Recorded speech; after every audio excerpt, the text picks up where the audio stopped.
Japan, यो नाम सुन्ने बित्तिकै धेरैको दिमागमा के आउँछ? एउटा सुन्दर, सफा अनि अवसरै अवसरले भरिएको देश, होइन त?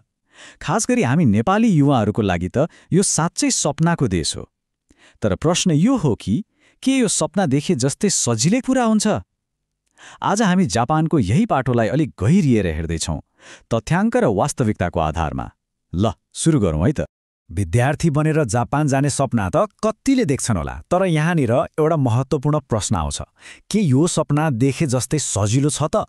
के जापानको भूमिमा खुट्टा टेक्ने बित्तिकै सबै समस्या समाधान हुन्छ? वास्तविकता अलि फरक छ। हेर्नुहोस्, जापानमा अवसर छैन भन्ने होइन, अवसर प्रशस्त छ, तर त्यो अवसर सबैको लागि खुला छैन। यहाँ सफल हुनका लागि केही यस्ता अनिवार्य शर्तहरू छन् जसमा कुनै छुट नै हुँदैन। ती शर्त पूरा नगर्दासम्म अवसरको ढोका बन्द नै रहन्छ। र सायद आजको हाम्रो कुराकानीको सबैभन्दा मुख्य सन्देश यही हो। एकदमै ध्यान दिएर सुन्नुहोला। यदि पढ्न तयार हुनुहुन्न, भाषा सिक्ने धैर्य छैन अनि मेहनत गर्न जाँगर चल्दैन भने जापान नआउनु नै सबैभन्दा राम्रो। यो सुन्दा अलि नमिठो लाग्न सक्छ, तर यो एकदमै सत्य र महत्त्वपूर्ण सल्लाह हो।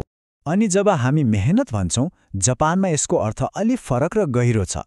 यो भनेको खालि शारीरिक बल लगाउनु मात्र होइन, यो त एउटा संस्कृति हो, एउटा अनुशासन हो। समयको कदर गर्नु, कडा नियमहरू मान्नु अनि आफ्नो काम होस् वा पढाइ, त्यसमा अलिकति पनि लापरवाही नगर्नु, यो नै हो जापानी मेहनत। र यो बिना त्यहाँ टिक्न साँच्चै गाह्रो छ। त्यसो भए जापानमा आफ्नो जग बलियो बनाउन के चाहिने रहेछ त? मुख्यतया 4 कुरामा ध्यान दिनै पर्छ। पहिलो, पढाइप्रति गम्भीरता।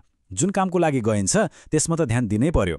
दोस्रो, जापानी भाषामा दखल। भाषा आएन भने काम पाउन मात्र होइन, सामान्य जीवन बिताउन पनि मुस्किल हुन्छ। तेस्रो, कडा अनुशासन। अनि चौथो, जुनसुकै चुनौती सामना गर्न सक्ने बलियो मानसिक तयारी।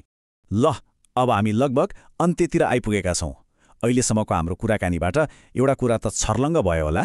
जापानको यात्रा कस्तो हुन्छ भन्ने कुरा अरू कसैमा होइन, आफ्नै तयारीमा भर पर्छ।